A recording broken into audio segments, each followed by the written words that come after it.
Hi, everyone. Welcome to the Olympian Mindset, the very first episode. My name is Josiah Ng, and I'm your host today. Now, we're going to be talking about championship mindset and mentorship and how that's going to help you achieve greatness no matter what your background is and what your mission is in life. And I have a special treat for you. For our very first podcast, we have none other than Malaysia's very first world champion comedian, Harith Iskander. Welcome to Olympian Mindset. Thank you so much. When you said Malaysia's first world champion comedian, some people in the audience were like, he's talking to a politician. No. But no, yeah. Well, thank you for that. Yeah, Thank you for the lovely, lovely introduction. It's my honor to be here because I am absolutely my honor. I am in the presence of true Olympian. True, not a fake Olympian. Not a fake Olympian. No, a true Olympian. Look, when I set out on this mission and I wanted to find my first guest, you have to go out and enter with a bang, right? So I said, who do I know that would be suitable? Who do I know that would have, who started from humble beginnings and who worked his way all the way up and became champion of his industry in what is arguably the most challenging industry to not only survive, to thrive in. So, I thought, okay, well, everything pointed to you. Whoever you thought about was not available. No, so you called me. No. Harith, are you free? No, it's my first choice, and I'm very, very fortunate that you bought into my pitch. Thank you. So I was a good salesman, I guess. My honor to be here. No, thank you. So, Harith, now you've had such a dynamic career, and now for those of you who aren't familiar with you, can you introduce yourself? Tell them your little bit about your beginnings and what you are up to right now. Well, I'm a stand-up comedian. In fact, I have been a stand-up comedian for 35 years. First show was 1990. It wasn't an official show. It just happened to be my first show. So in those 35 years, fell into stand-up comedy. I was actually working at the time. I was working in an advertising agency. So you're one of those guys. Yeah. Okay. It was not something that I had planned. In fact, it could not have been planned because when I started, there was no stand-up comedy in Malaysia. It did not exist. So what do you mean by as that? An art form. Well, there was no stand-up comedians. Zero. Because it was not an art form. It's like luge in Malaysia. Snow luge does not exist. Does not exist. You got the wooden ones. So when I was a kid, I remember watching on TV in the 70s, these talent shows called Bintang RTM and Bakat TV. And they would have, music, singer, magician. And the comedy section was basically usually two people, a pair. And, it'd be your classic fall guy and the smart guy, sort of the Dean Martin, Jerry Lewis kind of back and forth. And they'd be riffing off characters. So there was character comedy, and it was always two people or three people, sketch comedy.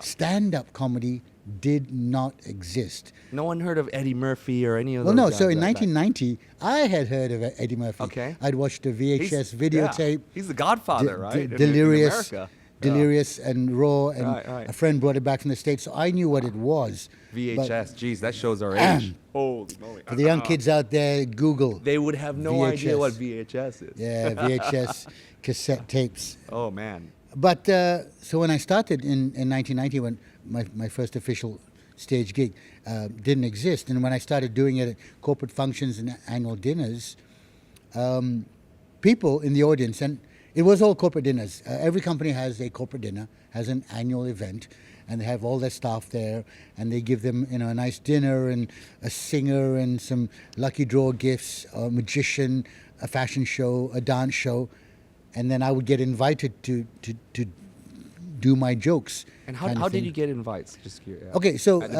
very beginning. The very beginning, the first show, it wasn't even a show. It was a happening. So a friend of mine, her name is Marina Marina. She was the PR manager of the Subang Airport Hotel. Our airport back in the day, before KLIA, was this Subang Airport. Yeah. And they had a hotel there. Yeah. And they had a lobby lounge there. And she was the PR manager. And she said to me, "Hey, Harith, it was Merdeka Eve, August 30th, 1990. This is lobby lounge. We don't have any act. We don't have any special show.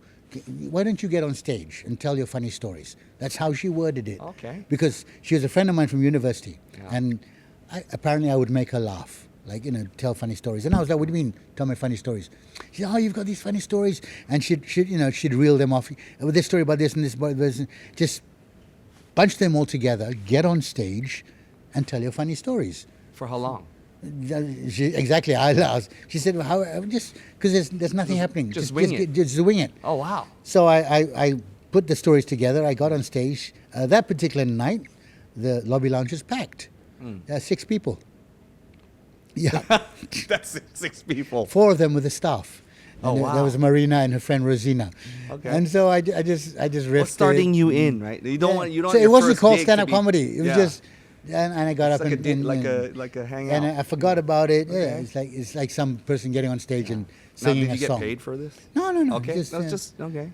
And then a few weeks later, I went to a bar that had a musical act in SS2, actually, just around the corner from where we are recording. Yeah. And it was called All That Jazz. And the musical act on that night was a gentleman called Rafiq Rashid. Now, Rafiq was a singer-songwriter, but he would change lyrics to songs and make them kind of amusing. It was very, very funny to watch. I was watching him, I think with Marina and Rosina. And then when he took a break, they were like, "Hey, my friend tells funny stories." So he's like, "Oh, we've got a break. Hey, kid." And I was a kid, get on stage. Yeah. So I get on stage and I repeated what I did the first time. Do you remember any of the jokes that you told? I remember a couple of them. Oh, give us one. Give us one. Come on, let's treat. Give me a treat. It's one of the early ones I did was about subtitles. Okay. Back in the day, when you went to a cinema, and this is the old school cinemas. This is the Odeon, the Cafe, where there were 2 tiers with velvet seats. Oh, wow. And you kind of like what we have right now. Yeah. Oh, velvety. But in those days, like downstairs was the cheap tickets, 70 cents, 90 cents, $1.10, 1 ringgit 10. Upstairs was the 2 ringgit 70. Ooh. So if you were going with your buddies, you sat downstairs. Yeah. But if you had a date, you take them upstairs. All right. And you walk into the velvet seats, and you could look down on your buddies, and then you spit over the balcony at them. But no, you didn't. I didn't. No. My friends did. But and the subtitles, every film had subtitles. But it was because they used to actually play film. That's how they did it back in the day. Okay. They would play 35-meter film, and they would have to scratch in the subtitles on a separate reel. Oh, so wow. it'd be 2 films playing at the same time. And when you read the subtitles would happen sometimes like ahead of the actual dialogue. So you were always ahead of the game when something happened. You'd be sitting there watching, and then you go, I think this guy's going to get shot. Then about 2 seconds later, I see, because in the subtitle, I got shot. Aku kena tembak. And then the subtitles in Malay would be, oh man, like everybody duck, suma itik, literal translations. Yeah. So that's one of the jokes I would tell. So they were not jokes; they were real life observations. Yeah. So I was basically doing stand-up comedy in front of my friends. Yeah. But so back to All That Jazz. Yeah. I get on stage, and I do what I do, and then I remember someone in the audience came up to me and was like, "Hey, listen, I've got this function, I've got this event. If I give you a couple of 100 ringgit, can you come and do that?" So I'm like, "Yeah, sure, man." So your third gig was a paid gig? Well, yeah, right? 100 ringgit, 200 ringgit, I can't remember. Oh, you got to start somewhere. And then someone saw me at that, or that guy got me another event. Then that guy got me another. Then someone would see me at that event, and then. But you were already very good then to get these No, deals I don't know. away. Here's like the thing. from one to the next. Here's the thing: as long as I got called back, means I was doing something right. Yeah. And I was not taking it seriously because I had a job. Right. I was just doing this on the weekends and Friday night, It's your Saturday new night. hobby, right? It's a hobby, and I'm getting paid for it. Right. So And then side gig, early side gig. Early side gig. This is what they call a side gig, lah. Yeah. Then I started realizing, oh, wait a minute, I'm earning more on my side gig than I was working full-time in advertising. No, can you tell us how much you were? Well, I mean, it's way back. Okay, Yeah. so here is It's 90s. This is my first life lesson. Yeah. First life lesson. I started in 1990. Yeah. So for about the first 4 years, Yeah. I was earning 200 ringgit to 500 ringgit, depending on how big the client was. Oh, okay. In those days, it was not a salary. No. Oh, you're talking about advertising your day agency. job. Okay, your day job. Advertising agency. Because you said you think, were making more. No, well, advertising agency at the time, I was probably earning. Then we're talking 1990 to Yeah, 92. yeah, here. man. I was probably earning about 2003. That's pretty good, Yeah, actually. I for started 90. off at 800. Yeah. And then okay, I worked my. I was gonna say yeah. like entry level. Entry fresh level grad was 800. would be 800. Got up to 1000, 1001, 1004. And I was a producer in the advertising agency. Okay. Leo Burnett. Yeah, I know. Yeah, Yeah. so- I'm familiar with Elio. So, but I was having fun 6 Yeah, days yeah. a week, 7 days a week, shoots. Our clients were McDonald's and Rejoice and nice, right? Dunhill. Tier 1. Yeah, we were doing some of the big commercials, and it was fun. Yeah. But then, like I'm doing these stand-up comedy shows, Right. where sometimes I'm earning 200 or 300 or 400, Yeah. and you bunch that together, then I'm like, oh, wait a minute, for 30 minutes on stage, Right. twice a week, three Yeah. times a week, You did the math. You scratch your head and you go, yeah, well, this is balance, kind of right? weird. Yeah. Because Yeah. and I was enjoying both gigs. I was Right. enjoying everything. But first life lesson. Yeah. And we're talking about value. We're talking about life lesson. yeah. About 5 years in, a good friend of mine, his name is Andrew Lessie. He was with the Instant Cafe Theatre group. Now, back in the days, there was me doing stand-up comedy, and there was a group called the Instant Cafe Theatre. And they would do a sketch comedy, but very politically based. Predominantly performing in hotels in Kuala Lumpur. This is during Mahathir's time. Yeah. Performing to an English-speaking audience. So they were off the radar, and there was no social media. So they were kind of edgy, doing sketches on politicians and all. Ooh, it'd And be then, touch and go these days if they did though that. nowadays they would not exist. No. But then it was, it was what it was. Yeah. And then Andrew Lessie says to me, "Hey, Harith, every time you do one of these gigs, how much is the agent paying you?"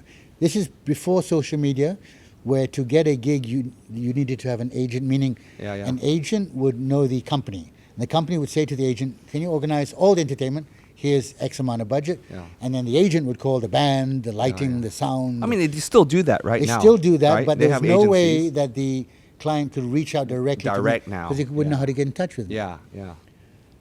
And I said to Andrew, sometimes 200, sometimes 300. Occasionally big show, 500, like, ooh. And I was happy. Yeah. And he said to me, "Bro, I know for a fact the client is paying the agent 2,000 for you alone. Wow.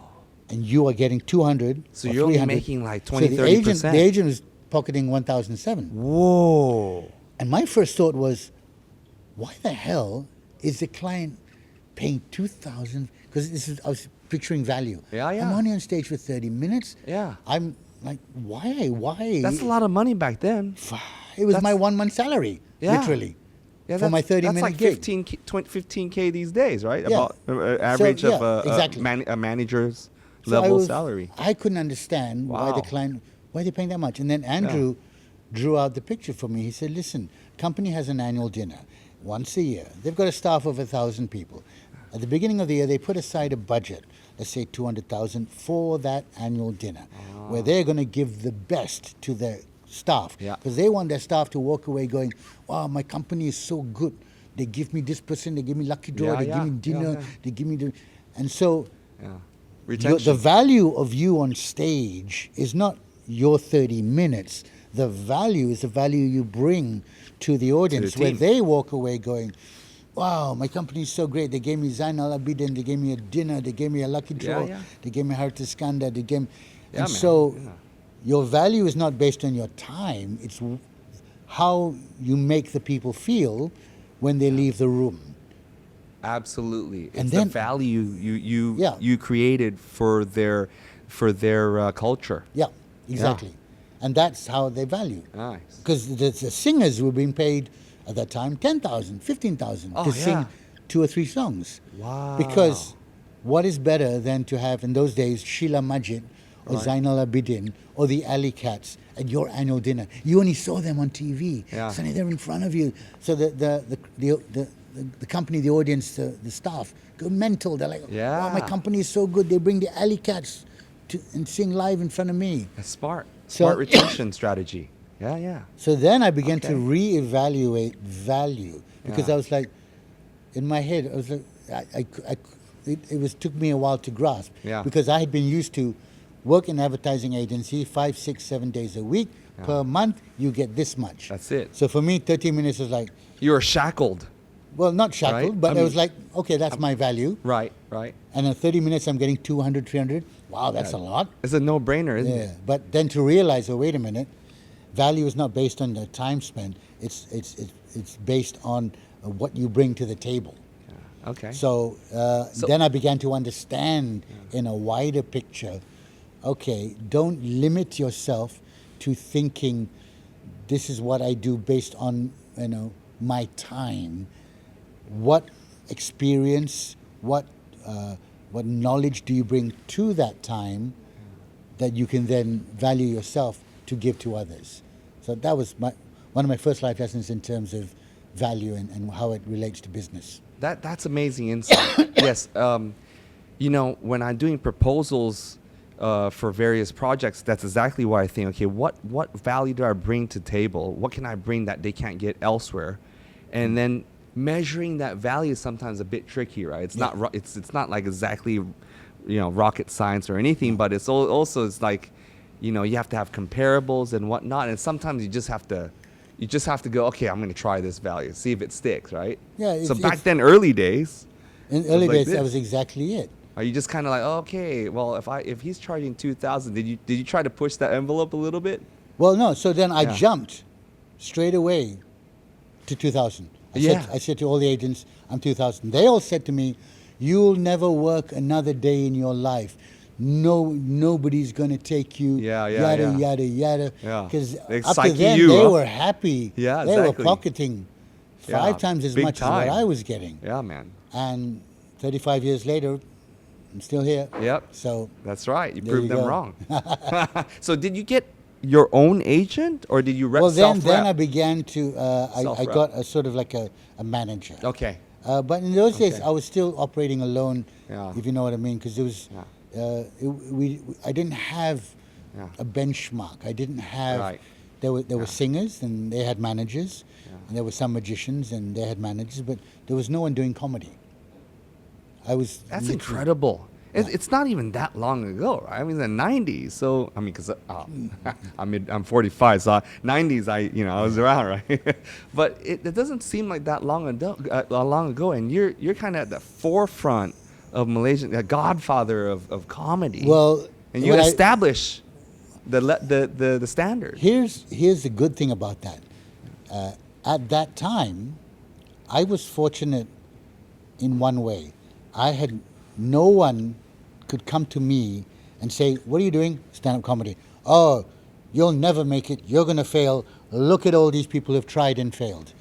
Yeah. Because I was the only one doing it. Okay. In any other job, career, goal, They'll tell dream you. that you have. Well, I'm opposite. They will tell me you're small Asian. You'll never be a competitive world-class sprinter. You're too skinny. Blah blah. Yeah. And these are coaches. Yes. Telling me. So I had the contrast that you did. So right. you're on the other extreme. On the end. other extreme. So Yeah. on my side, Wow. the pro was nobody could say, don't do it, you're going to fail. Yeah. Because nobody had done it before. Ah. But on the con side, Yeah. there was no one to look up to, Right. no one to get guidance from, no one to learn from, other than my own learning. So what I did was, every time somebody went overseas, Yeah. hey, I'm Harith, I'm going to England or US, what do you want?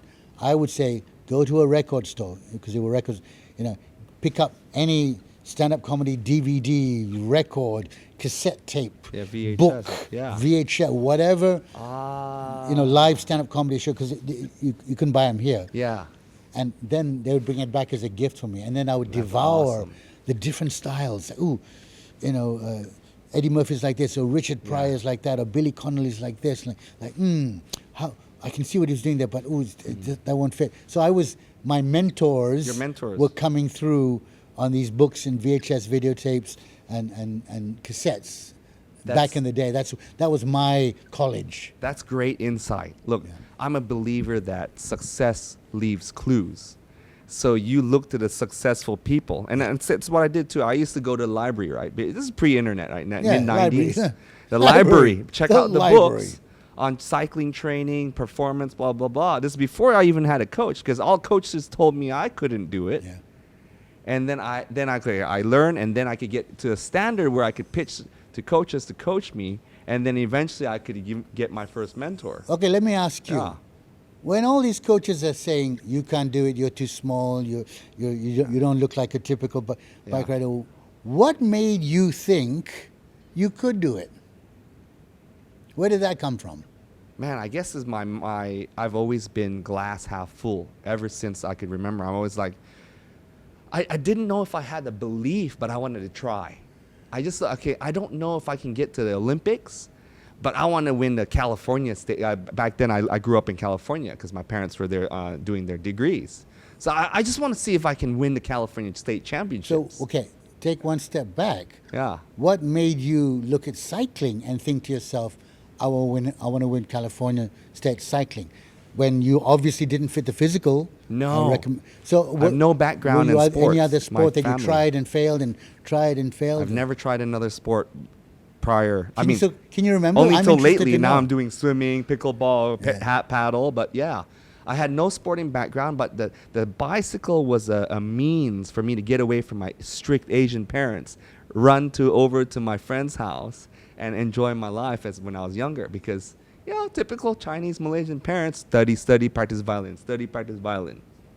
Okay. Right? So that was a means and escape. It was, at 14, 15 years old, I couldn't drive a car.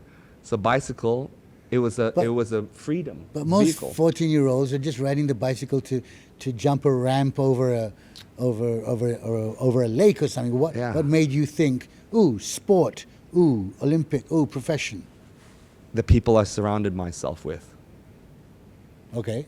People my best friend raced, and he got me into racing, and my neighbor down the street, he went to the Olympics for the U.S. So I'm like, okay, let me go with him to the track when I was 17. Oh, I went to 1984 Olympic Velodrome in Los Angeles. I'm like, tried it, thought, this is cool. It's like a roller coaster.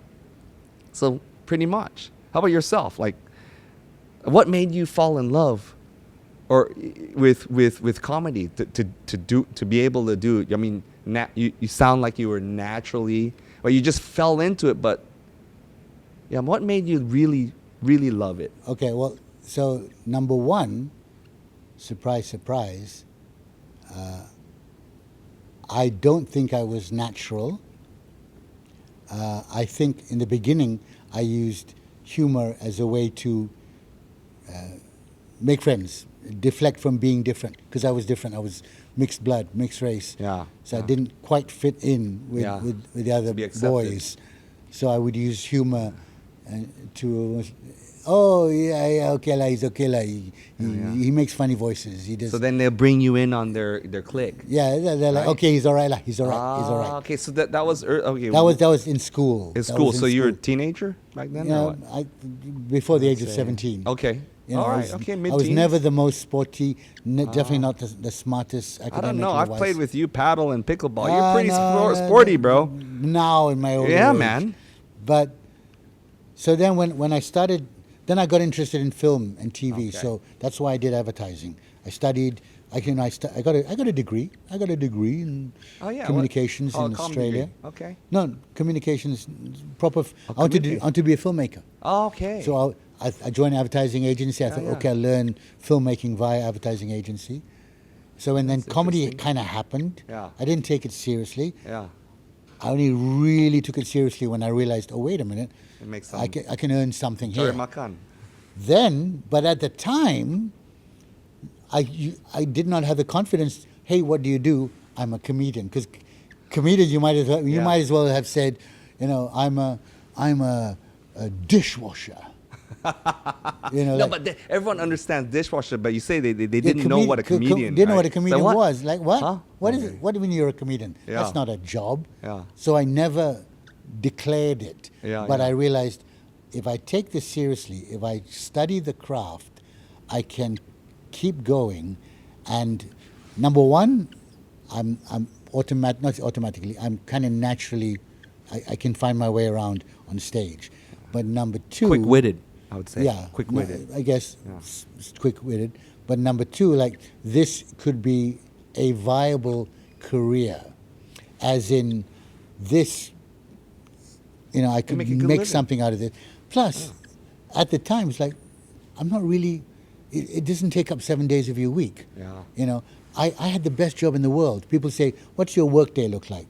I could literally say, I go to a coffee shop, sit down, order a coffee, take out my notebook, read the newspaper, and just creatively get ideas. Oh, write something down there. Oh, write something. So that was my You're an job. observer, a life observer. Well, so comedy, as it turns out, has been a lifetime observing. Yeah. Looking at something, studying it, looking at it from a different point of view, Different perspective, finding the funny. I never thought of that. Okay. That's Comedians literally are what I do. observers. That's literally what I do. But it also requires the discipline. Yeah. Because the joke, the idea, the light bulb can come to you like that, or it may not come for months. So there's no, you could sit at the same table for a month and nothing happens. So or have you you could had sit that at the happen? same table. Yes. Many times, or quite often, or The very more rarely? you do it, the better you become, course. like Okay. anything. Makes sense. But it's not sit at a table and every time a gem Yeah. comes out. No, Yeah, that yeah. does not. Well, You just got to churn it out, tweak it, hash it, Okay. throw out what doesn't work. Suddenly, this little bulb will grow, and they're like, "Oh, okay, I got it, I found it. That's Okay. the one." Perform it on stage, massage it some more, and then finally, refine, boom, refine. But okay, do you have a strategy where you find that every time you do this, it just flow? You're in flow state, like whether it's a warm shower or ice bath or whatever, or after a run, or So you know. here's where everyone has their own path. Yeah. I'm actually a morning person. Okay. Strangely enough. What time you wake up? Now I wake up at 6 because I Okay. send my kids to school. Yeah. But I wake up about the same time. Yeah, I find I work better in the morning. So Oh, I usually get into a very creative mood in the morning. morning. When it comes to strategy, Yeah. I have to say I'm a little bit more flexible in that because I know what I should do is literally lock myself in 9 o'clock or 8:30, start. Right. And even if nothing comes out of it, keep writing until 6 and then stop. Oh, that's interesting. Because that would be a great way to do it. However, I didn't even do that in school, which is why I was never a great student. I was a terrible student. I was a terrible student. yeah. I would study the night Same. before. Last minute. Last minute. Yep. So that's a That habit. means you like pressure. So here's I like pressure. where I find when it's not a strategy, Yeah. and it's probably not the best way to do it. It's a habit more. But I find, like literally an hour before going on stage, Yeah. like suddenly I look back at my notes and suddenly go, oh, this is me, and then 20 minutes before, oh, wow. So I find that, wait a minute, it's that I've got everything prepared. Yeah. I kind of know, I'm comfortable with what I have. Yeah. But the moment the light gets a bit closer, it's the beginning of the show. These things, the pressure. So as it So I guess the in pressure. sports it would be pressure Same thing, because you yeah. have the countdown to your takeoff. Yeah. That pressure somehow, but then I get irritated I because get I'm it. like, am I going to remember it? Am I going to? Yeah. I can't. Oh, I'm the same. Like for today. It's buzzing. Yeah. And like, and sometimes I do forget. Like I walk off stage and I go, I just thought of that great thing, but that. So, Yeah.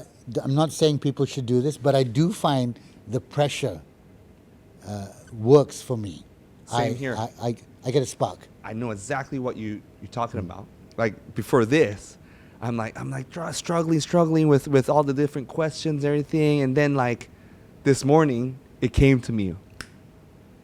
And now it's like, it feels like, oh, okay. 'Cause I thought, oh man, I don't want to, it's my first time, you know? It's like, normally I'm in your seat, rather, so it's like, it's quite different, right? Okay, I It's get what you're saying. same, but different. I get what you're saying. Pressure's usually on the host, because we're the ones extracting. No, but I know. I get what you mean. I know what you're talking about. That's why I have you as my first, because I know that it's not going to be hard with you because you're so natural. So then we play pickleball, we play paddle, we already have that established trust and friendship and relationship. So then I thought, okay. So I start light, but later on, with other guests I don't know well, it's going to be a little bit more pressure. Maybe. I mean, I say this. Yeah. Here's the thing: when I first met Josiah, because I already have this idea. You're this Olympian. That's how I knew you, from back in the day. That's all I knew before I met you. Yeah. And then I meet you, and by that time you had stopped racing, retired. And then I find, because I'm like, oh, he must be such a natural at everything. Then I realized, because when you first played paddle, you were not that natural. Then I was like, not. I thought all sports people are natural. Then I realized, no, you've been humped over a cycle like this with two hands here, and your legs are moving, and you've never played a racket sport in your life. It's so strange. It was like, okay, I have to go left. I was lost on the court. I'm like, I remember that time. Where am I supposed to be? Because I'm used to. He coached me. I've met a lot of ex-footballers and ex-badminton players, and it's natural for them. It's natural. Plus, it's natural because they're in a team environment. Right. I've never hung out with an ex-cyclist or an ex-athlete, 100-meter runner or something, because it's all about you. It's on you. It is. And it's in how you perfect your craft in that moment. Yeah. And you have nobody to rely on, which actually is what a stand-up comedian does. Because once I'm on stage, I don't have a backup. I don't have a... So what do you think to the guy next to me? Yeah. Like if I'm failing and spiraling, and it's up to me to stop that, because I can't just go. You're on your own, and you take buddy. the chorus, or you take the verse. Or although you can feed off the audience. Yes, I can. So, but then you learn the tricks. Yeah. Tricks of the trade. There are tricks of the trade. So, okay, dude, share with us one or two. What are the tricks of the trade? Okay. For a newbie comedian. Number one, I say this to anybody, and not just in comedy, also in life. Yeah. I lean on the word authenticity. Yeah. So in a comedic sense, it means this. I give you an example. I was once called to be a judge on a stand-up comedy competition show, but it was Malay stand-up comedy mixed with English. Okay. One of the contestants came up to me before and said, he was all apologetic. He said, just a new kid, just trying his first time. And he started apologizing to me. Said, sorry, and Harith, because he explaining to me his English wasn't so good. Uh-huh. And he wanted to do in Malay. Would it be okay? I said, well, whatever. You just do what you do. But he had in his mind, my language skill is not so good, but the judges will not appreciate the language that I'm okay at. And then when he went on stage, he opened up with, yo, what's up, G? And the kid on stage that I saw was not the kid that spoke to me. Yeah. And of course, he didn't do very well. Yeah, it would be cringy, right? When he walked off, I said to him, well, what I was trying to say to him is, if that kid had walked up to me and walked onto stage going, my English not so good, we all would have laughed. Yeah. We all would have sat back and go, yeah, whatever, bro, go for it. Yeah. Don't be someone that you think someone likes. Yeah. Be authentic, because the best comedy comes from your experience, your lack of language skill, your humbleness, your fear of screwing up. Yeah. Lay it out for the audience to go to see, and then they go, okay, I get you. and then they'll be more forgiving, and they'll be more connected to you, as opposed to coming on stage and the audience sitting there going, something's not right about this. This guy doesn't feel real to me. Barriers go up. The barrier goes up. He's making this shit up. So good that's the insight. same in life. That's very good insight. So sometimes in life when I've been hanging somewhere and some person will come up to me and try and have a conversation. Have you ever had a conversation with someone and then within the first 45 seconds, you just have a feeling, this guy's trying to sell me something? Yeah. Or this guy's trying to impress me? Or hide something? Or this guy's trying to hide something? Yeah. It doesn't have to be said. Yeah. It's to come from. Yeah. It's the intention. Absolutely. And then there's other people where you just start talking to, and then you just get into a groove, you get into a jive because they're being authentic. Your vibe. You bring out your authenticity, and end of the night you go, I had a great time talking to that person. That's wonderful. We're not saying something came of it, but you had a great experience, and you didn't shut off. So when it comes to comedy, I say to someone, first impression, be authentic. Yeah. Lay out, hey, I'm fat, I'm bald, I'm not good in whatever, I'm crap in this, and I'm a screw up in life. Audience go, yay, aren't we all? Yeah, we all screw up. And then they'll go with you. That's good. That's a good one. Yeah. Now, what has been the most rewarding part of your career? That's a good question. Is that's opened up a can of worms? Then? No. See, most people go, which was your best show? Wow, which was your best show? Like thinking that the best show will equal lots of rewards. Right. Personal gratification. Right. I'll tell you what's been the most rewarding part of my career. I'll give it to you in one story. Okay. Which has since happened many different times. 2000, late 2000s, maybe 2011, early 2012. Walking along, park my car, get out, and someone sees me. By this time, I'm kind of a little bit known. Hey, Harith! Oh, he comes over, shakes my hand. Hey, he goes, I'm a big fan. Oh, thank you. It's happened many times before. Oh, you're really good. You're really funny. I'm like, thank you. And then he says things like, you're very important. What you do is very important. And I'm like, okay, thank you. And then he just stands there for what I feel is a little too long in praising me. Because I like praise. I like praise. Oh, everyone. But everyone likes praise. Yep. But he kind of went on. And he was telling me how during lunchtime, him and his friends get together and they repeat my jokes to each other. Okay. And then I was getting a bit uncomfortable because I was also in a bit of a rush. Yeah. But he just kept going on about how good and how important I was. And I got to tell you, at the time, I probably didn't feel what I did was that important because all I do is make people laugh. Yeah. And I actually had an issue with it in the sense that I was earning really well. Yeah. And then not equating but all I do is make people laugh. Yeah. That there are laborers out there who earn 20 ringgit a day.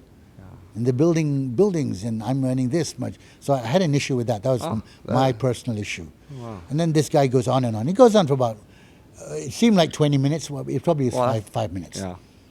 And just to stop him, I say, hey, didn't ask your name. What's your name? Tells me his name. He goes, Dr. So-and-so. Yeah. Oh, what do you do? Oh, I'm a pediatric surgeon at the Glen Eagles Hospital. Wow. And then he just launches off into the current situation at that time where there was a lot of dengue. Oh, okay. And then he starts telling me stories of how, a lot of kids have been coming through, people getting dengue. Oh. Some he could save. Yeah. And some he couldn't save.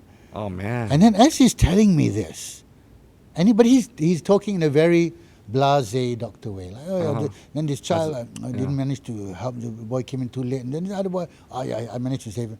But he's telling me this, and in my head, I'm like, what the hell? You just spent 5 minutes praising me when, had I known what you do, I would be standing here for 30 minutes praising you. Yeah. What are you doing praising me? But the way he was telling me was like, no. Then it hit me. I was like, well, he's a doctor. When you're a doctor, you got to remain stoic. You got to remain matter of fact. Yep. If the child you're trying to save dies on your operating table, you can't be emotional about it to the parents. You got to give them the facts. Here are the complications. I'm sorry for your loss. If the child, if you save the child, you can't be jumping up and down in front of the parents going, "I saved your child." You got to very glad your child's going to come through. It's going to. Then I realized, as doctors, that's what they got to do. They got to suppress emotions during working hours.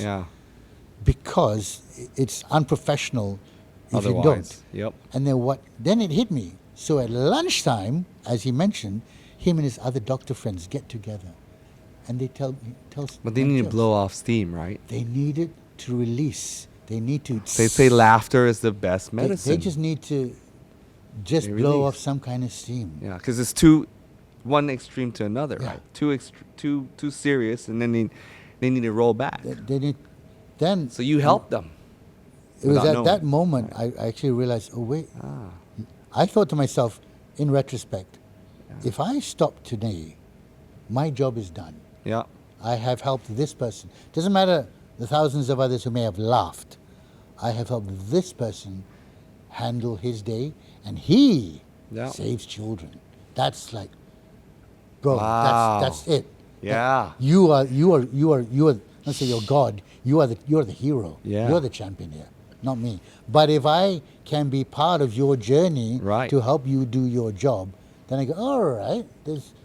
So that was the first time I got to say that it actually hit me. The light bulb, right? It was a light bulb moment. Oh, so here's why I do what I do. But you up only to that moment. Wow. Up to that moment, I thought I was just kind of lucky to be able to just make people laugh. So if I'm doing my math right, it's over 20 years as a professional comedian before you had that light bulb. Like, I'm making an impact. Making huge impact. Your purpose. Prior to that, my purpose was to do a good job and earn money and make money and look after my mother and whatever. That was my purpose. But at the same time going, well, I'm kind of getting paid for doing something fairly easy in for my you, head, right? You know? But then I recognize it's not easy, but to me it was like, yeah. I'm pretty good at this. I can do this.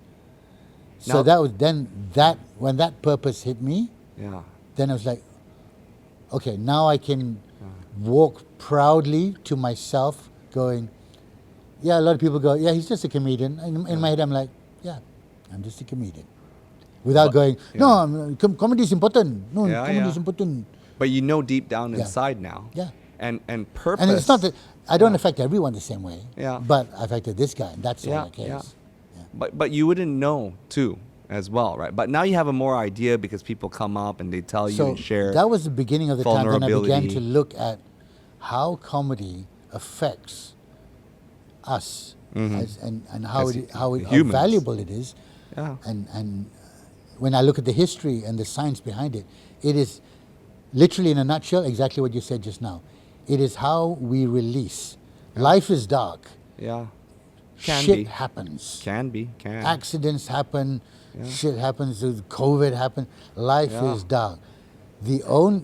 Not the only, one of the ways of releasing, other than music and poetry and enjoying sporting activities and all, is actually through comedy. Comedy allows you to deal with darkness. Absolutely. Comedy allows you to not lose your shit because a terrible thing has just happened. And that's true. That's true. That's how I look at it. No, I find that a lot of the top comedians actually have dark places. They go really like Robin Williams, for one of them.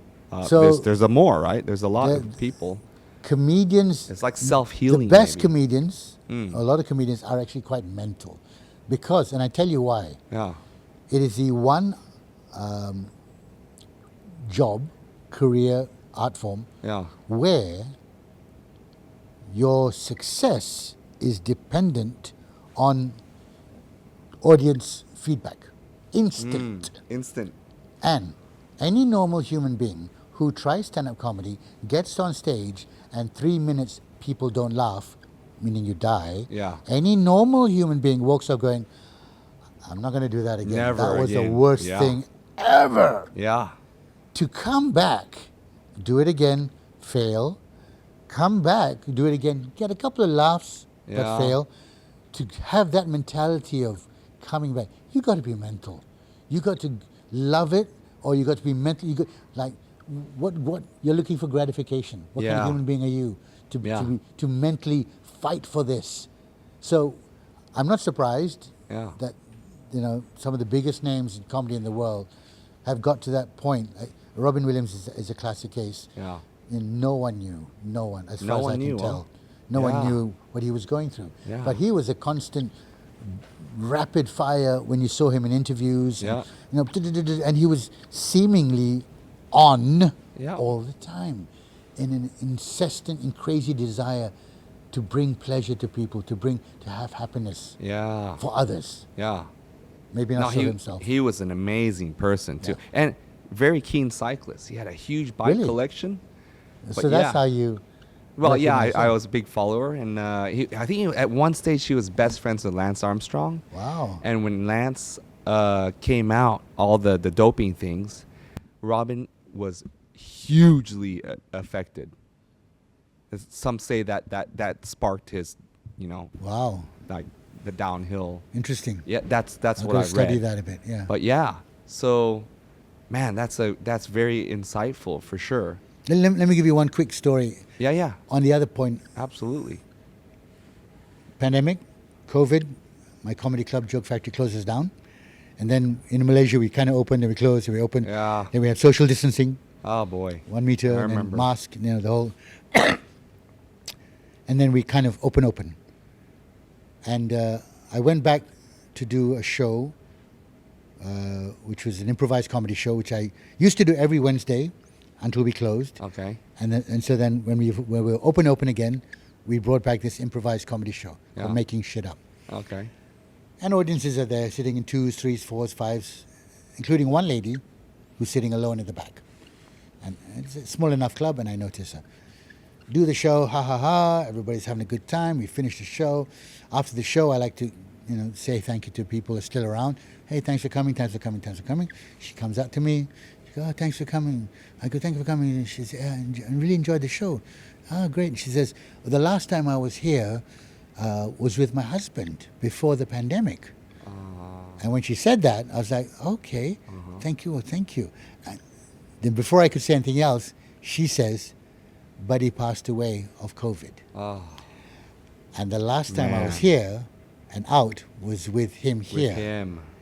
And tonight was the first night she had gone out alone. Oh, wow. And the place she came to was the same place that she had been with her husband the last time they went out.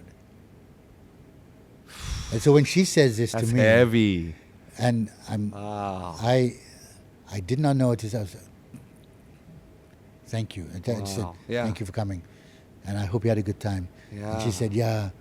So she was using it as a cathartic moment of dealing with whatever she had to deal with. Yeah.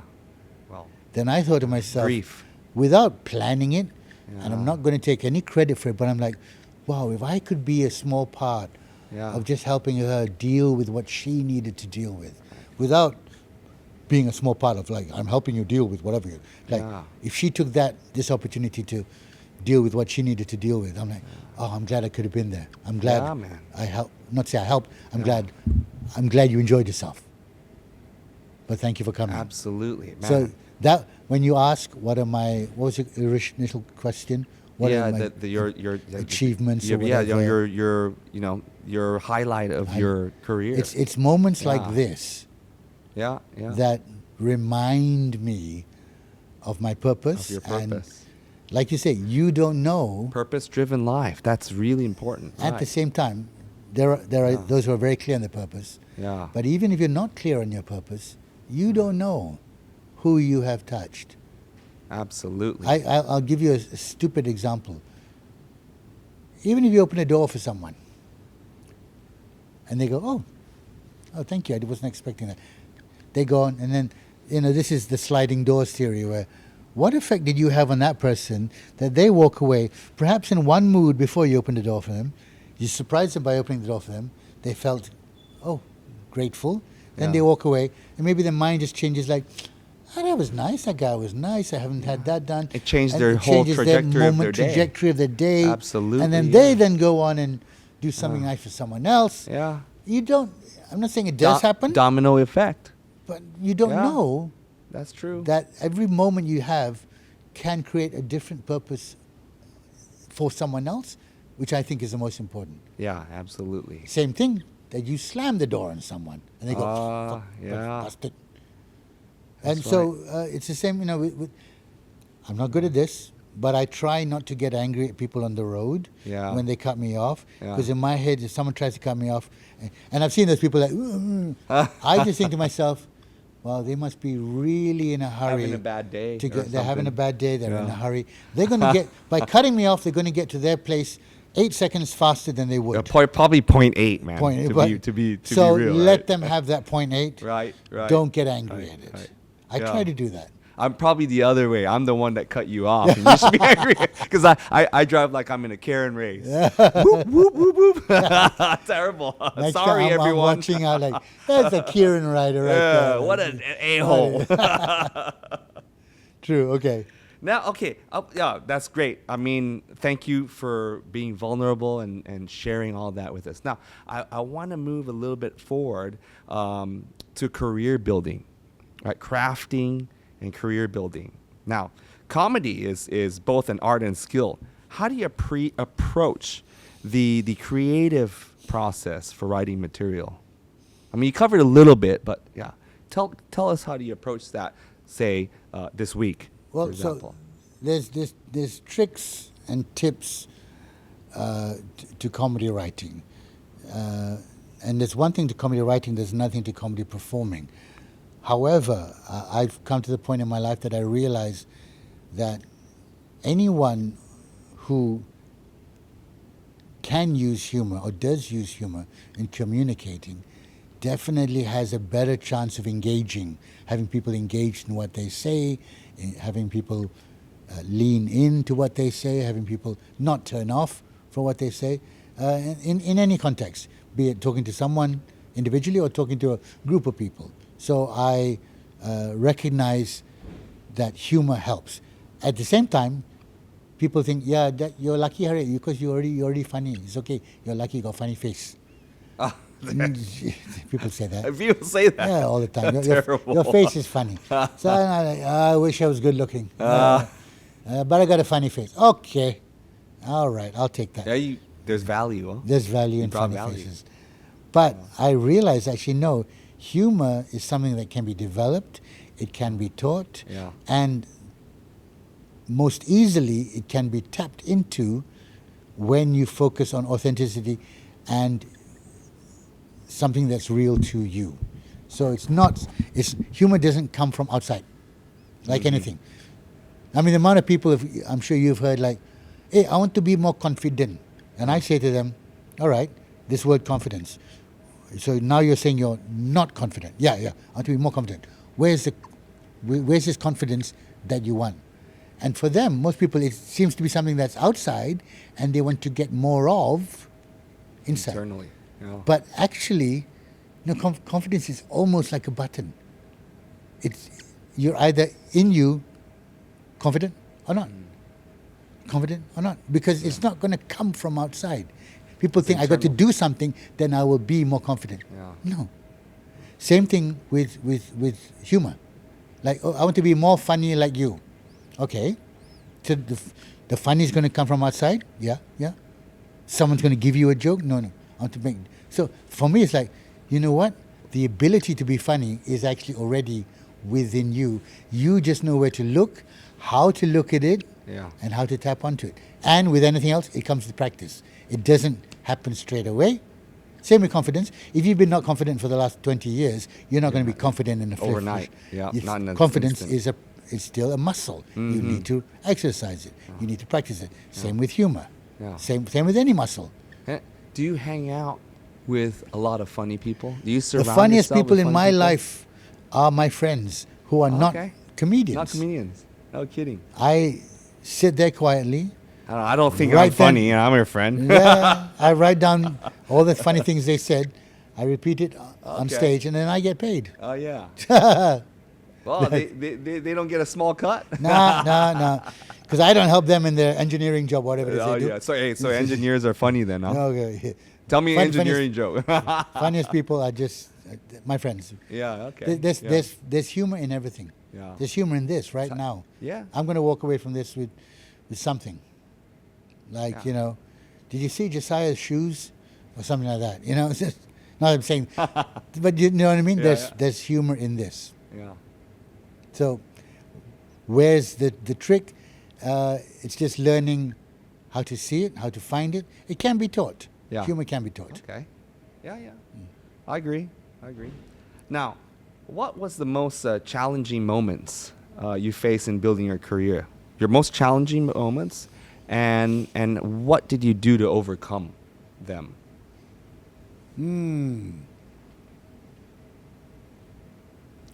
Challenging moments, I think, at the end of the day, it is.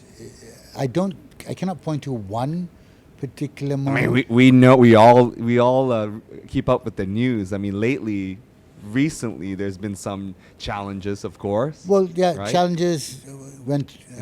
I mean, went was through that? Yeah. I mean, I've been through divorce. Is that a moment? Yeah. Was that? Are you talking about professional or? No. Professionally. Okay. Also personally, but let's touch base on the professional part. The most challenging. With the recent issue, would that have been where is that in your career? Okay, so my relationship with my ex-wife, she was also my manager. Yeah. So and has been my manager for 12 years. So in terms of challenging, yeah, that would make it. There'll be a blend of a personal and a professional challenge.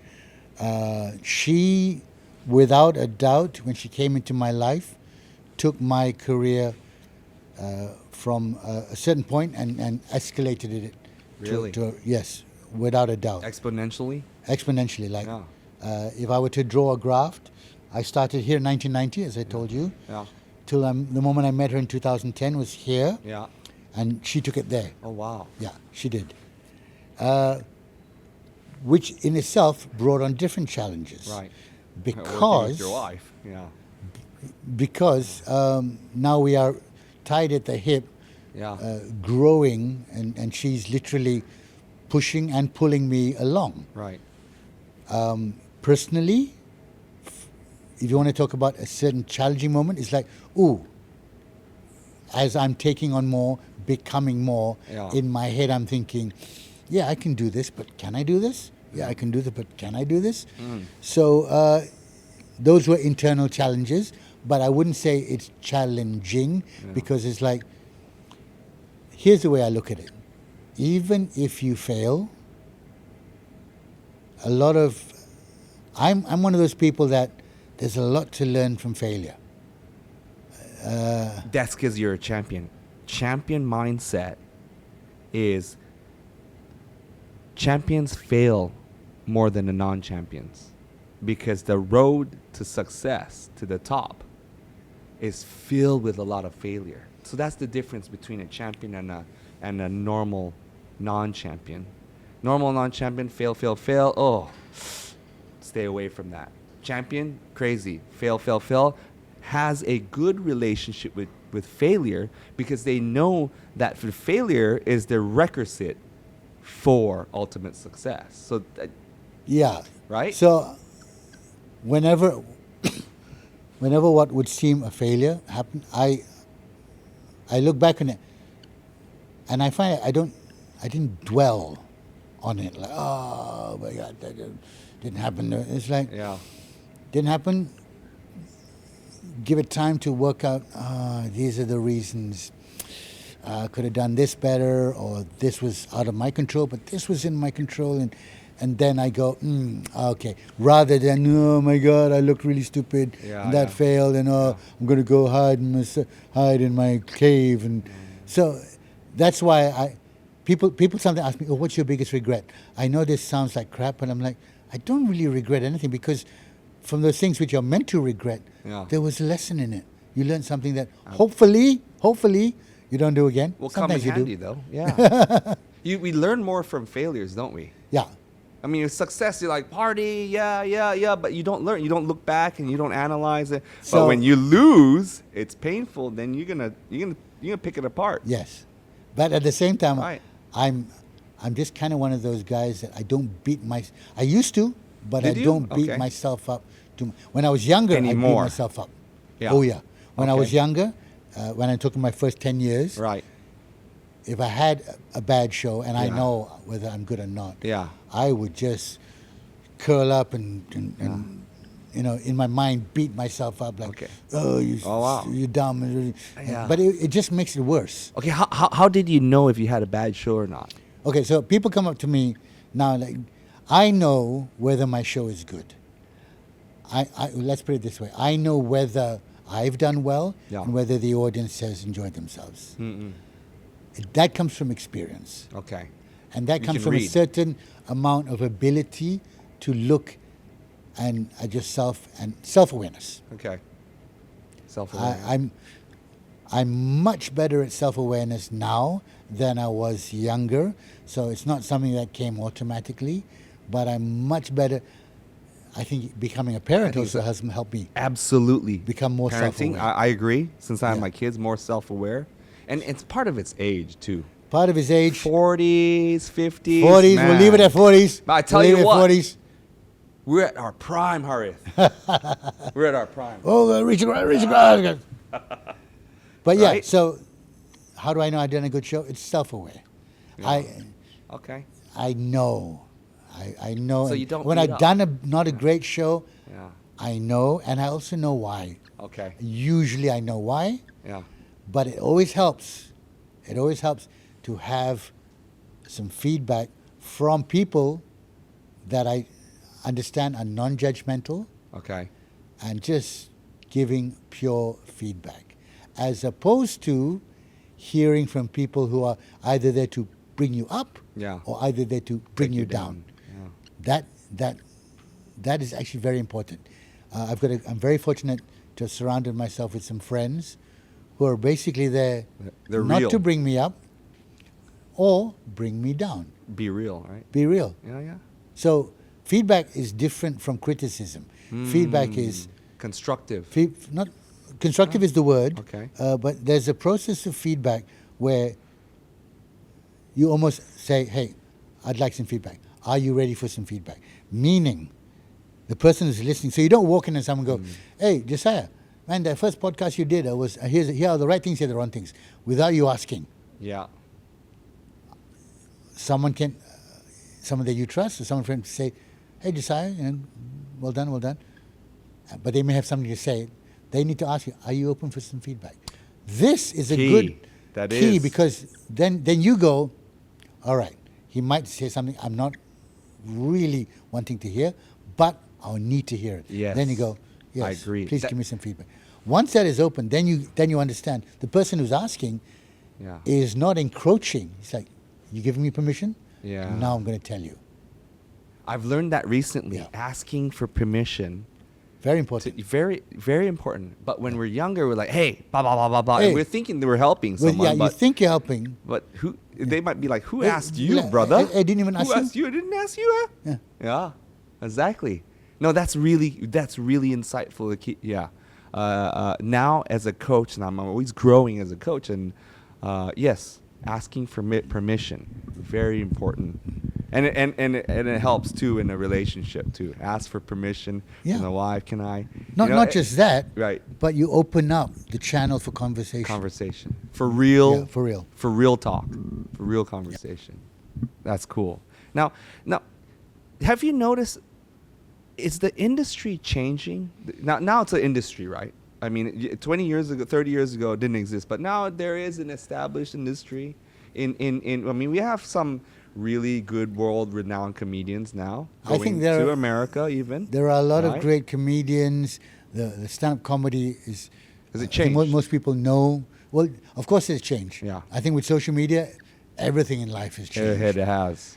So right now, And so when social media first came in, I knew then, I was like, oh, wait a minute, this is going to change the game. Yeah. Because back in the day, if I did a show, the 100 or 500 or 1,000 people in front of me saw the show, heard about the show, felt the show, and then walked out. And they were the only ones who knew. It's done. Done. One and Now, done.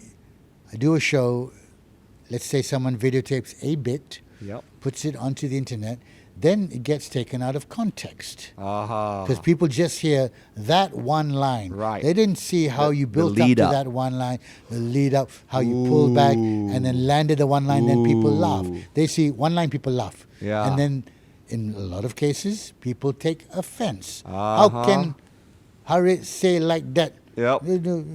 Oh my God. So it's all contextual. So when yeah. social media first started happening, I realized, okay, this is going to change the game. Yeah. Because now, it's not that 5 people were in the audience and that's all they... If one person videos it, there could be 1 million people that see it. So that's the game that's changed. Yeah. And contextually, stand-up comedy gets taken out of context when you have 1 minute of it on a video camera on social media. Plus, then TikTok comes along and Reels and all. Now you have people being funny on a social media game, and you think, oh, that guy's really funny. No, what they've got is they got 30 seconds of funny, maybe another 30 seconds of funny, but then when you go and see them live, they don't have 45 minutes of funny. No. You just saw the 2 best bits. It's like watching a trailer for a film. Oh my God, great explosion. Yeah. Excuse me. So contextually, that changes as well. Okay. So has it changed? Yes. Quite in terms a of lot, awareness of stand-up comedy, not everyone knows what stand-up comedy is. Yeah. Stand-up comedians come through to Malaysia, the big ones, Kevin Hart, Joe Coy, Russell Peters. They sell out here. Yeah. Everyone knows what stand-up comedy is. Is it more difficult to do? It's actually become more difficult. Higher level, right? Because now everyone is familiar. Like if you are a fast cyclist in a crowd of people who doesn't know what cycling is, you look like the fastest cyclist in the world. Yeah. Once they've seen you go to Olympics, 20 other fast cyclists, they go, oh, that guy's not so fast. So it's the same with comedy. Oh, that's interesting. Once everyone is aware of what the art form is, has comparison points. Yeah. Now they compare you all these guys. Oh, I like Dave Chappelle. I don't like Kevin Hart. Oh, I like Joe Coy. I don't like... Joe Coy is good.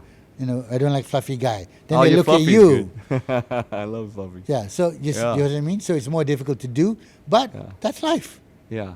Find a way to get better. Find a way to break through. How do you continuously evolve to stay relevant? How I did before and how I do now. Yeah. You just got to be humble enough to realize you are ground zero every single day. Yeah. You're a white belt every single day. Because I don't know how it is with probably same true with sports. The moment you start thinking, I'm the best, I got this, is the day you start falling. Yeah, that's right. If I walk into a show, prior to a show, and in my heart go, I got this. I got this. Well, Americans do that all the time, right? I got this. Right? Not I got this in a confident way. Okay. Like, I'm going to nail this without even trying. Okay. I got this. Yeah. That is the day I do a bad show. Okay. When I have a bit of nerves. Going, when the nerves are gone, right? I got to be a bit nervous. But if the nerves are if gone, the nerves then are gone, it's all downhill. And I think I already know the audience is going to love me. Yeah. Inevitably, I fail. Okay. I got to have a bit of nerves, like, how am I going to... I just got to need that little bit of edge. Yeah. When on stage, I'm zipping. It's like, I'm trying. Yeah, I know I'm the still feeling. working. Yeah. It's not, I'll close my eyes and do this. Yeah. No way. There's no way. So that's what I mean by the moment you think, unrealistically, I got this because they love me. No, you're out the door. Okay. Yeah. Now, what's the breakthrough performance in your career that catapulted you, or the project? I mean, I probably can suggest, but I want it to come from you. Like, depends on what. You had a few. You had a few good ones, right? I had a few good ones, but once again, what's the first one that I don't like I said, I didn't place much importance on the show itself. Okay. It's from the experiences I get thereafter. Okay. So yeah. Okay. But if you were to look at it, but from the outsider's from point the of view. outsider point of view, the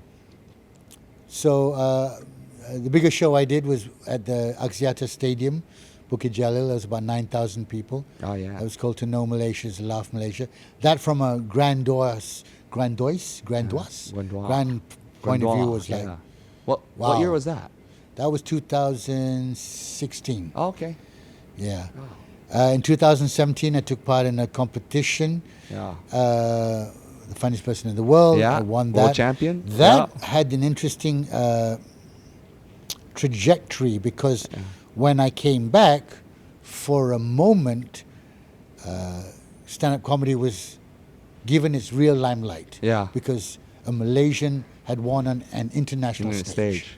Where prior to that, he's Malaysian stand-up comedian. I get it. Okay. Now it's like, because Malaysians love it when someone comes back and has beaten the whole world. Man, beaten the whole world, Yeah, That's something. Beaten the Masaleh. Right. You done good. Yeah. We love that. Oh, yeah, for sure, man. So that gives a bit of like, I'm super proud of you, too. And my teammate, too, first Malaysian world champion track cyclist. Yeah, exactly. You. So it's like, dude, we love that. We love that. It's pride, right? Nothing not to be loved about. Yeah, that. exactly. Nothing not to be loved. So 16 about. and 17, it was like a phase where it just catapulted. Then I was the Netflix. first Southeast Asian comedian to have a Netflix special. Yeah, that was 18. That was 18. So 3 years in a row that just went whack. Boom, boom, boom. Then I opened a comedy club, the Joke Factory. Stick. Yeah, Joke Factory. Then the pandemic. That was 2018. 18. So 16, 17, 18 was like, whoo. That was must have been a cloud. That was pivotal moments. Yeah. But at the same time, I got to a place in my life because people would go, yeah, but what happened after that? I actually got to a place in my life was like, got it. This is cool. But I am driven by something else bigger than to be the best comedian, to be the most famous comedian. Yeah. I was not driven by that. I was not driven by that before. Okay. When I got there, it looked like, you're at the top now. Yeah. How are you going to stay on the top? Right. But to me, it was like being on the top was not what drove me. Yeah. What drove me was to do my best. It was already your mission. Your mission is just impact others. Give them, help them back to positivity. And when it trajectory. When it came to a certain point, it's like, okay, technically, what is the next step? You're as big as you can be in Malaysia. Go and be worldwide. Go in America. But I'm like, if I was 35 or 28, I might have. But I'm like, that's not what my purpose is. Not for me to be the biggest or the best. Like I said, that I wasn't driven by that in the first place. Yeah. If that was my drive, I would have kept on going to make me the biggest or the best. Yeah.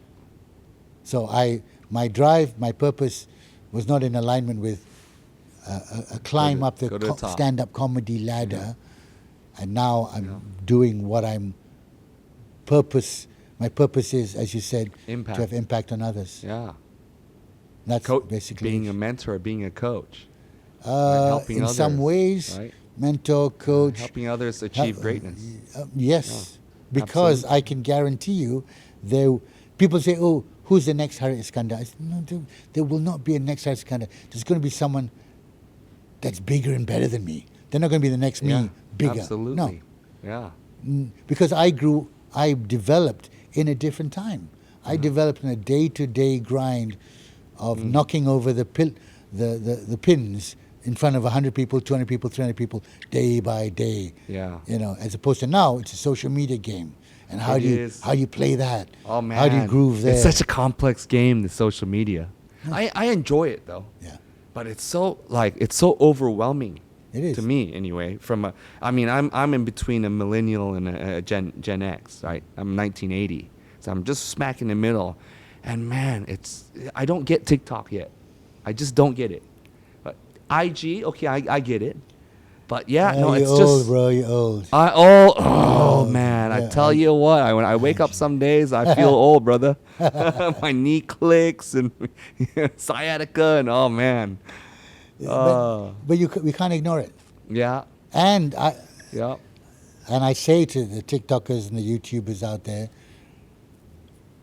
end of the day, it's just about tapping into that creativity, tapping into the knowledge that it actually involves a bit of work as well, and being able to see things from a different point of view, especially now with the advent of AI. yeah. Oh man, End of the day, the core values are still there in my mind, which is a little bit of elbow grease, a little bit of hard work, yeah, being able to look at things differently and seeing what's next that people have not seen, and just putting that together with the ability to be humble and to fail.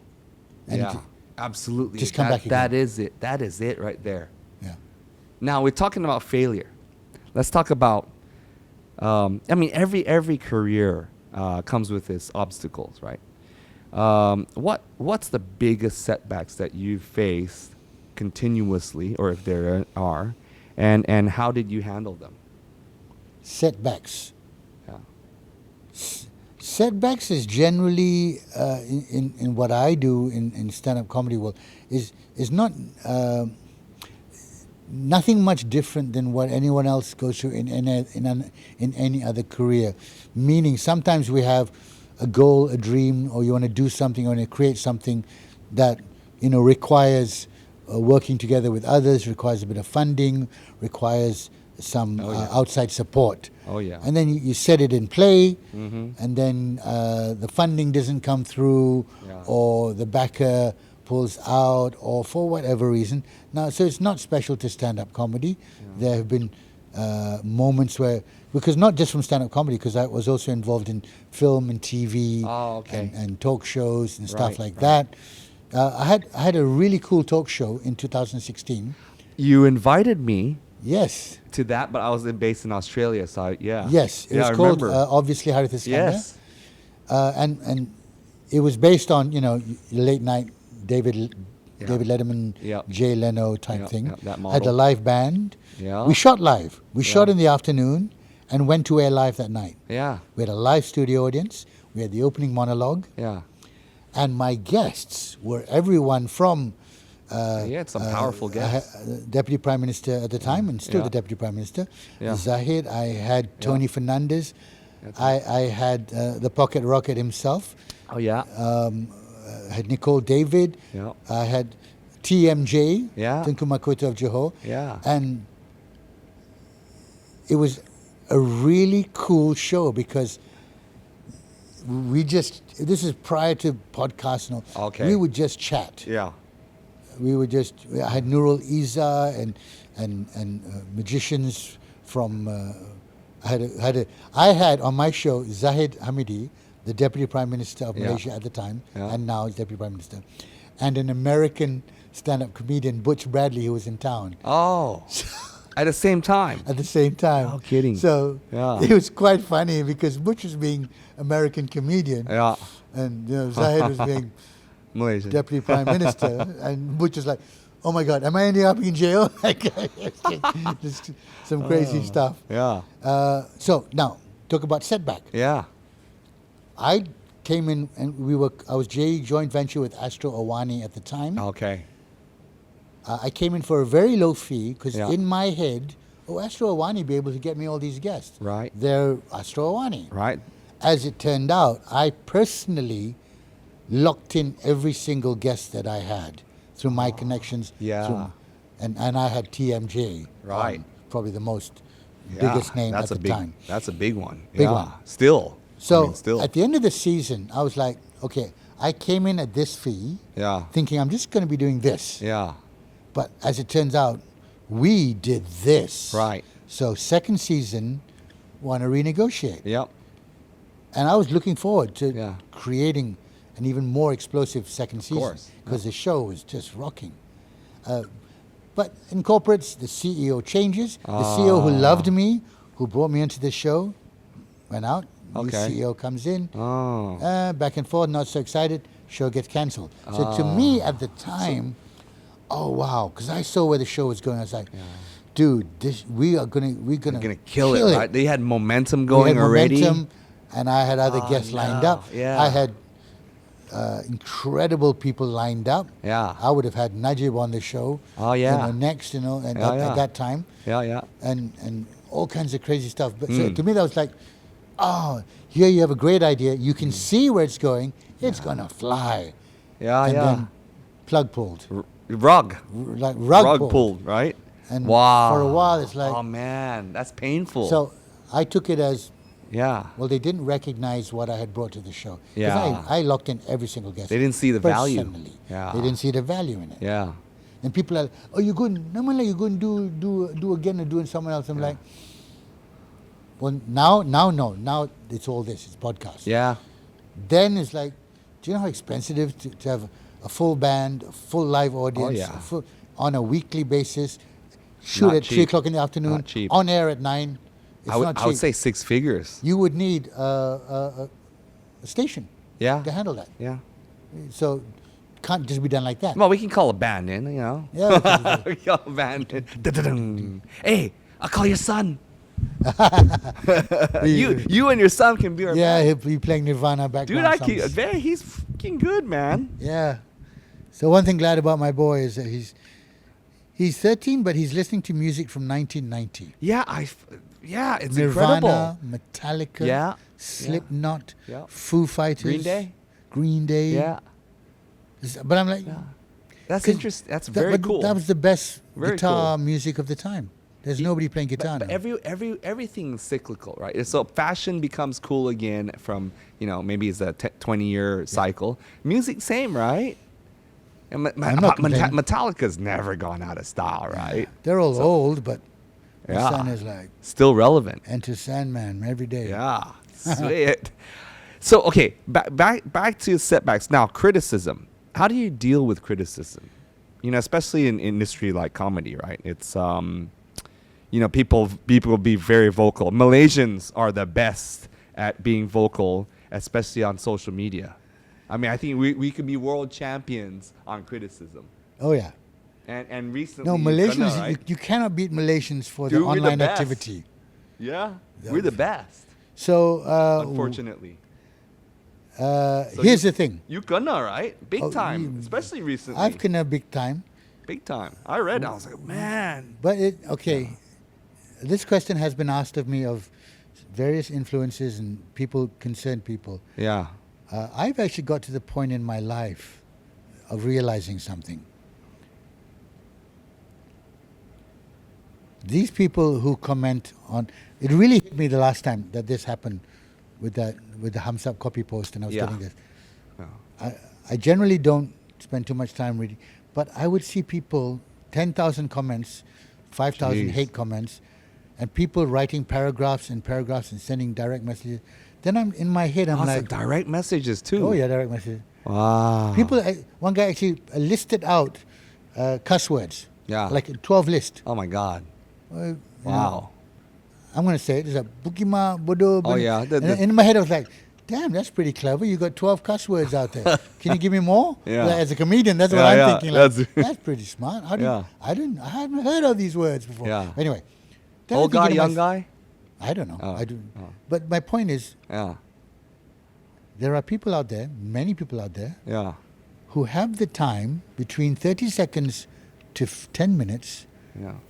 to spend Your energy. energy in hate towards me or whoever. Yeah. Now, I'm not the only one they're doing it to. Yeah. They're probably doing it to a couple of other Probably. people. So, They're in just my angry. head, why would I give energy to someone who spends half their day focused out on hate to others? Yeah. Which means your life must be very sad. Internal. It's internal. You Projecting their internal, isn't it? you're projecting Yeah. internal.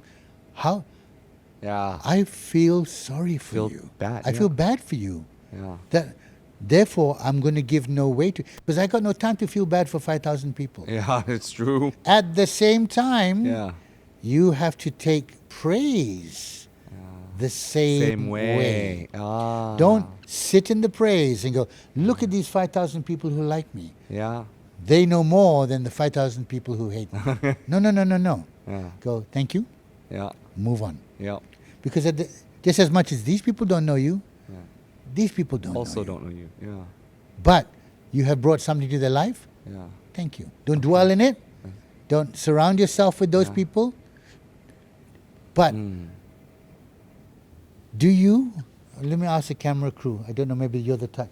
Do you guys have time to see something you don't like, to go, ah, These guys have been working since 9 o'clock setting up I for know. us.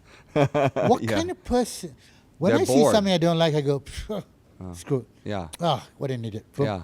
Ah, idiot. Yeah. Yeah. Yeah. I see someone I like I saw this Malaysian skateboarder who was, going to be taking part in international competition. Yeah. This Malay kid, and he's like, I'm like, hey, cool, bro, all the best. Because Yeah. he's like, hey, and then move That's on. right. Yeah. Support. But when I see some idiot say something that's idiotic, Yeah. I don't have the time to stop, Yeah. comment, post, because I'm busy. Yeah. You. This 15 minutes, 20 minutes is my, okay, let's see what's going on in the world. Yeah. Let's get some material. Yeah. Oh, Yeah. idiot. Oh, cool. Well done, bro. Idiot. Cool. Well done, bro. And A then lot of move on. idiots. So, do you see what Yeah. I mean? Yeah. I hear you. I'm So, the how same. do you deal with criticism when it Yeah. comes from that avenue, social Yeah. media? I'm Just like, block it out. not block it. I just like you just- give it no energy. Yeah. Let it. The only time I give it energy is when I got a bit of time and I want to have fun. So when someone Yeah. posts like, "Oh, you're not funny anymore," you're blah, blah, blah, blah, Oh, do you I get- post do you back- get that? I do get every day. Every day? I go, Wow. "Thanks for stopping by my page. I love the engagement. Looking forward to see you again. Yeah. Keep on commenting." Because what they're doing, Algorithms. they're creating more comments on my Yep. page. So just to have fun, They're sparking the algo. Yeah. I respond back. Yeah, 'Cause I got yeah. a bit of time. Okay, yeah. Do they respond back? I don't know Typically? because I never go back to it. Oh, okay. So my point being, I'm Yeah. still passing forward positivity. Yeah. I mean, thanks. Life's too You short. hated me Yeah. enough Yeah. to come to my page Wow. Yeah. and show me some hate. Thank you. Says something about them, man. Yeah. Very much so. rough. Okay. Yeah. So criticism. Yeah, that's Be like water. yeah. Right. Which is different from feedback. Yeah. So that's criticism. No. Okay. All right. No, that's good insight. Yeah. Yeah. Now, have there been any moments where you almost gave up? Anytime you like, oh man, and what kept you in those hard times? What kept you going? Not moments when I think You- I'm going to stop this. Oh, okay. Because I actually enjoy what I do. Yeah. Oh, it's So your how passion. can I, Yeah. even if I stopped earning, Yeah. I would still rock do up it. to a venue Yeah. and do some stand-up. Yeah. Do you know what I mean? Because I enjoy it. So you're gonna do that till the very end, right? You'll still So- do stand up, right? Like every time I go to a stand-up comedy club, even when I'm overseas, I'm like, You get the like, yeah. Like I could do Yeah, that. I could do that here. Yeah. It's one of those things. It's one of the things that you can do for the rest of your life. Stand-up Yeah. comedy. It's just part of you. huh? It's just part Your of me. DNA. So Yeah. there's no moment I've ever wanted to give up stand-up comedy. Yeah. Give it up. But yeah, like, then I have my shows, not so good shows, and I don't enjoy shows, and like, oh, why am I doing this? But end of the day, we have to blend and take the good and With the the not bad. so good. Yeah. We don't just go, I don't want to do that. Because you had a terrible one, yeah. Because even in Okay. the terrible ones, I Yeah. do realize you never know who you're going to affect, Yeah, that's true. and you never know what You- might come out of it. Your terrible might not be their terrible. Yes. It might have been the most amazing session. Yes. Right? Yeah. Because Exactly. your standard is way up here. I got a Right. different standard of Right. what is I did a good show. Yeah, But end of the day, okay. you don't know. Yeah, yeah. When someone comes to me like, Yeah. oh, I've had a person come up to me and talk about a show that they saw, company dinner, 12 years ago. Oh, they'll bring it up still. I saw you at the company dinner, so-and-so Shangri-La. I go, when was that?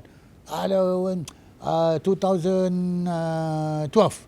And I'm like, and then they start telling me the jokes that I told. Yeah. You can repeat to me something you saw me do on stage once from 12 years ago. That must have been, the great feeling. In my head, I'm like, wow. Wow. Yeah. That's the only thing you remember from that dinner. Yeah. Good. That's cool, right? It's cool. Yeah. It's that's legacy stuff. It's interesting. It's like, that's interesting.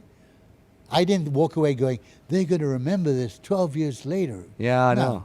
You know. So okay, when we look at it, so what kind of legacy do you hope to leave behind with the comedy world? Here's the thing about Malaysians. And this line was said to me by Tun Mahathir when we were talking about P. Ramlee. Mm-hmm. And I'm not comparing myself to P. Ramlee, but Tun Mahathir actually said, P. Ramlee died a pauper. Malaysians, they only honor you and respect you when you're gone. Which was a very interesting man in the mirror moment for him. Because I looked at him like, you're talking about yourself? But once again, you can only recognize something if it's within you, it's projecting. So, what is my legacy? To be honest, and this may sound all woo-woo, but I just want my kids to grow up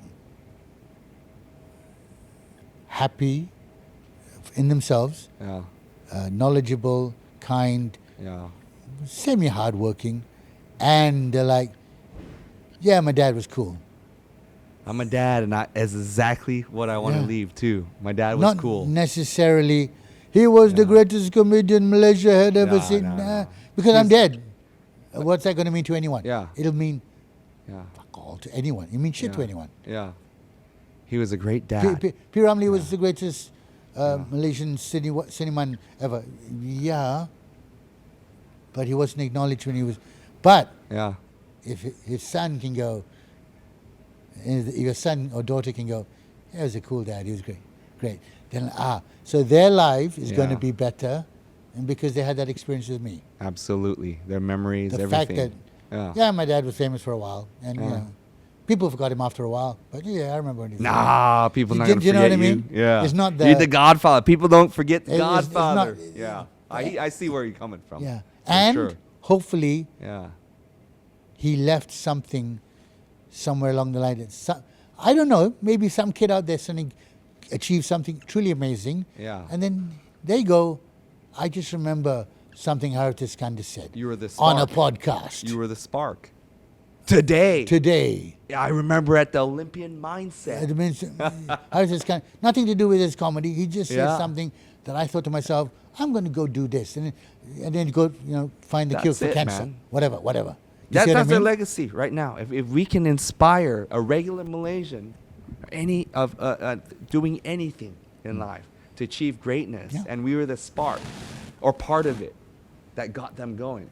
That to me that's legacy. On top of course our children remembering us, right? And we might never know about it, but doesn't matter. We might not. Yeah. Okay. Yeah. Now, so you've been in the industry for oh man, is it already so 35 years? Yeah, 35 years. 35 years. What role does mentorship play in your career, and how do you give back to the next generation? Come on, besides coming on the Olympian Mindset, right?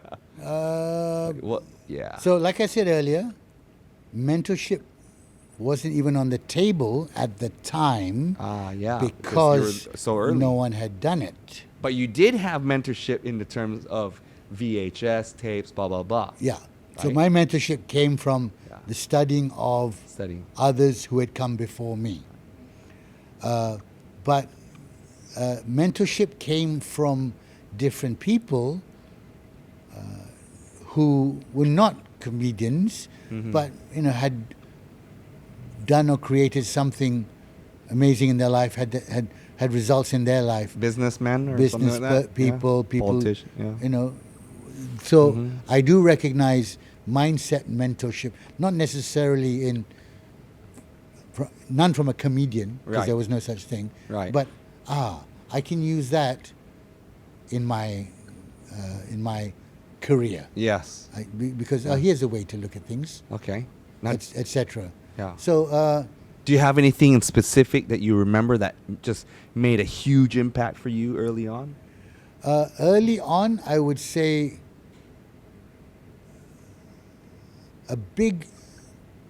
here's the thing, I don't remember exactly who said it, but I just remember it was something as simple as, I think I was in a group of people, they're all fairly successful, and I think one of them was a commercials director. Okay.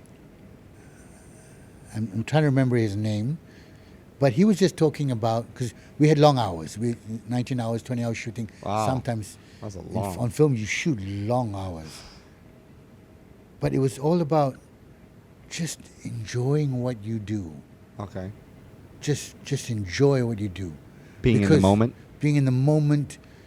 Even if you think to yourself, oh, this is going to be crap, or this product is going to be crap, or just enjoy what you do, because then you're not doing a job. You're not going, when will this job end? Yeah. You're thinking, when will this joy end? Yeah. You know what I mean? And Yeah, that's I a get different outlook. Do I Absolutely. have to stop this? Do I have to go back? Okay. So even when it's not something that you enjoy doing, as in you Some think things, this right? is not going to be a great commercial, All right. but hey, we're going to be here with my team, Yeah. and we're talking, and we're listening, and we're having fun. I'm having fun. And it goes up and down, up and down, up and down. Yeah. But then you can get through the days. So that I took that as, yeah, I'm not going to complain. And I never did before, Yeah. but I never complained about, when is this going to end? Yeah, No, you're not a no. complainer. I don't think you are. Yeah, yeah. It's like, Oh, even if I wanted to, I'll try and turn it like, yeah, how can I enjoy this? yeah. It's a really boring lecture that I'm sitting in. And I've got to the age now that I go, I can walk out. Back when you're younger, you're like, oh, can I walk? Yeah, now what you're will like- people say? Yeah. I've got to the age, ladies and gentlemen, where I go, I don't really care too much about the opinion of these people I don't know for them to go, he walked out. He walked out. Yeah.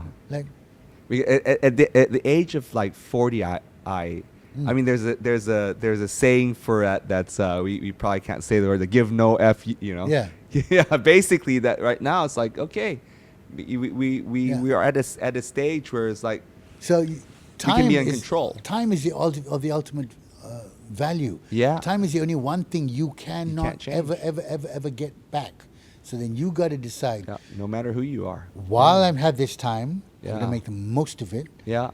And if you are wary enough to realize this time is not worth my time, Yeah. you got to be able to go, boom, out of here, That's weighing the consequences Yeah. altogether, but not afraid to go, not afraid to not leave, because what will people think of me? The what Yeah. will people think of me label doesn't matter. is really. Yeah. it does matter, but it doesn't. No, it doesn't. Well, it matters a lot when you're a teenager, right? Yeah. Which Or is even, the yeah. worst time. I wouldn't go back. A lot of people want to go back in time to they're younger. Teenage years is not what Yeah, I so- want to go back So to. it's the same as Yeah. criticism Because you care, you care too on much. social media. Oh, you're not funny. Yeah. Like, Okay. that's your opinion. Okay. Yeah. All right, I respect that. No, Yeah. whatever. Yeah. Well, that was good. Good mentoring insight. So that was from a businessman then. Yeah. Okay. Just enjoy. Yeah. Try and find joy in what you're doing. Yeah. Well, that lot of people can get value from that, because I think a lot of people are too caught up in here, in what's going on here, in their phones or whatnot. Yeah. That sometimes that's why meals with my family. No phone, no iPad, no nothing, no TV, nothing. We talk to each other. We enjoy the moment with each other. Really? I can tell you as a parent what I remind myself, because they're growing up fast. My 3-5-year-old, I tell and I remind my wife like this: we only have a limited time to get to know them as little people, as children. We get a long time to know them as adults. True. So this, be in the moment, enjoy, take the best from what you're at, even though it's not necessarily the most enjoyable naturally. We can choose to embrace the moment. Actually, you're right. They're only going to be little For a short time. 9-10 years of their life. Yeah. And they hit 13 and they're your height. Yeah. Yeah. He's taller than you now too, right? My 13-year-old Wow, yeah. can't lift him anymore. Yeah, no, right? And you miss the days of where they beg you to give him piggyback rides. So now I never turn down my kid.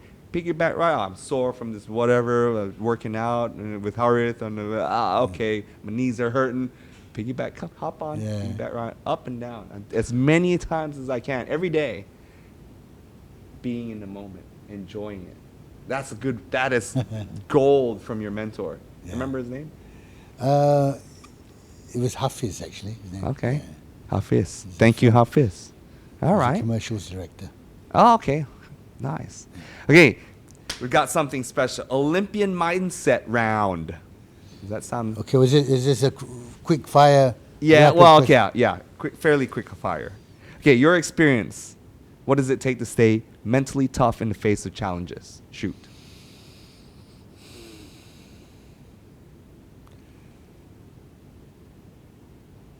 Not getting caught up in the emotion of failure. Not getting caught up in the emotion.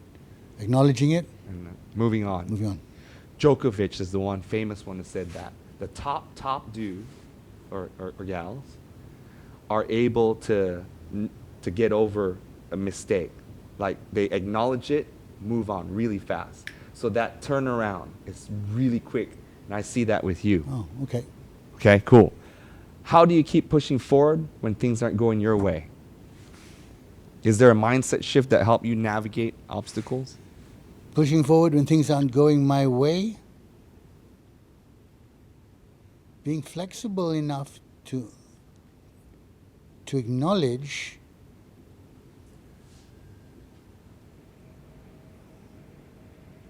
it doesn't have to be my way, but if it isn't my way, is there a better way? That's a good one. Is there a better way? You know, if you know what I mean? Naturally, we don't think that. It's like my way would be probably the best way, right? Like today when you first arrived, like, okay, what is there a better way? So I put that in play. I said, Harith, you probably know better, but this is what I think. What do you think? Yeah. That's a good one, right? That's Yeah. good. Okay, that's good. Nice.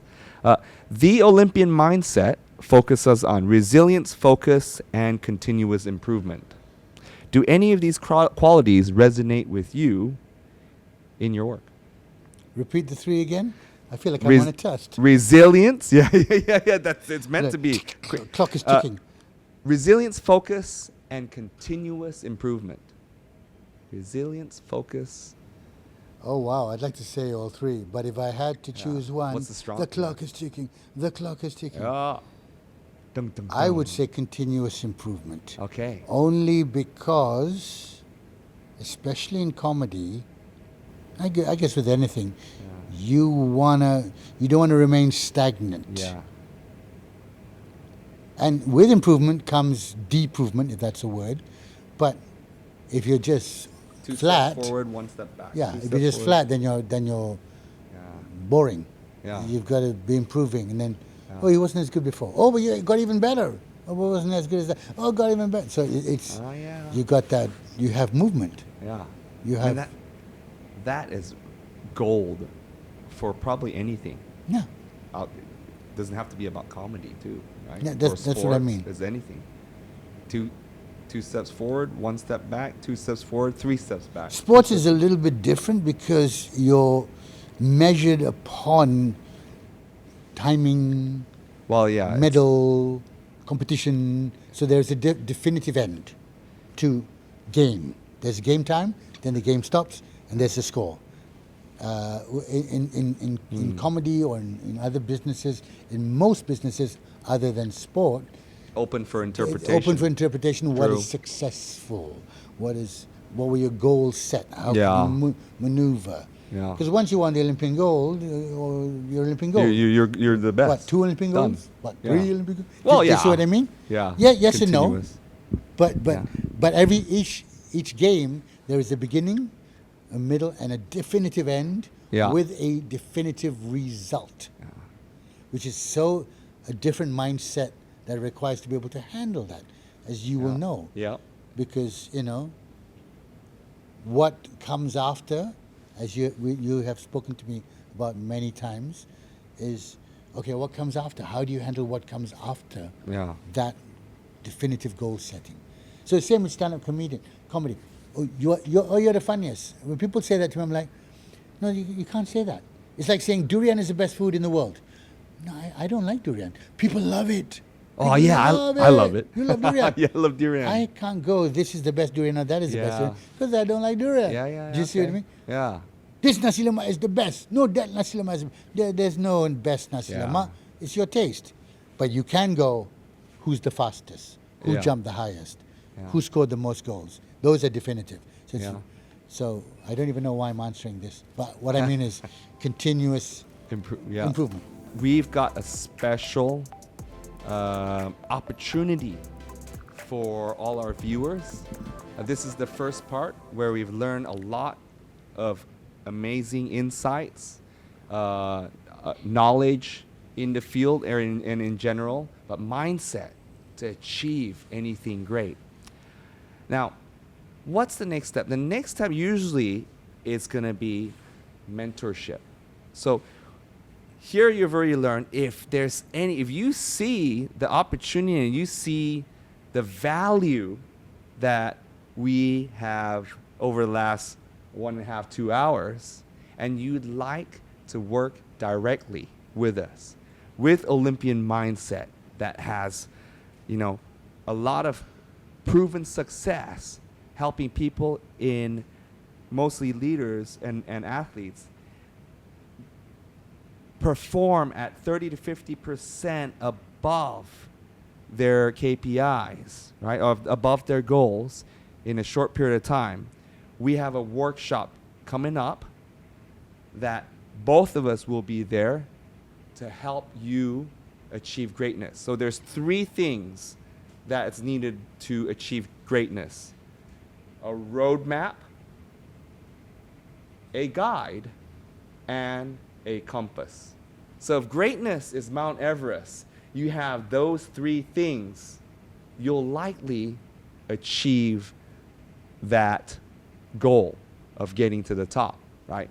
So the roadmap's Olympian Mindset, we implement goal setting in your life and your career with Harith, with the mindset, and after that is the compass that keeps us on track. So out of all the people that will come to our workshop, a few will have the opportunity of working with Mr. Harith for 6 months to implement, and he will help you get to where you want to go. Does that sound good? Well, you didn't mention yourself in the equation as well.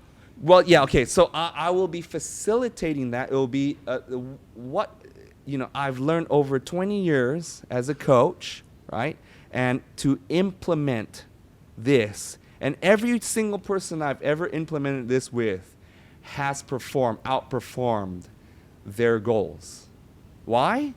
Because they've got that roadmap, and they've got the mentor that keeps them on track, keeps them accountable, and work through things together. Will there be failures? Absolutely, there'll be failures. But imagine going there alone, without your map, without your guide. You're just going to be going blind. Will you ever reach Mount Everest? Probably not, unless you have some very amazing talent or a lot of luck. Right? So for all these listening and inspired by Harith's story, where can they learn more from you or connect with you? Meaning? So okay, for everyone that's inspired and wants to come to the workshop, what are they going to take away? Okay, we'll goal set together, and then you'll be able to give them feedback. But what's the biggest thing they'll be able to take away? The biggest value. I'm going to preset that by saying, at the end of the day, you can always. I'm a big believer. You can see anything and learn anything on YouTube. You can. True. That's no true. problem. Anything. That's true. Anything in the world can be learned on YouTube. But there is no better experience to me than being in the room or having someone with you, basically a human being who is there to coach you, to give you the experiential learning. For me, experiential learning is where the most long-term value comes from. And it's the feedback loop. The feedback loop.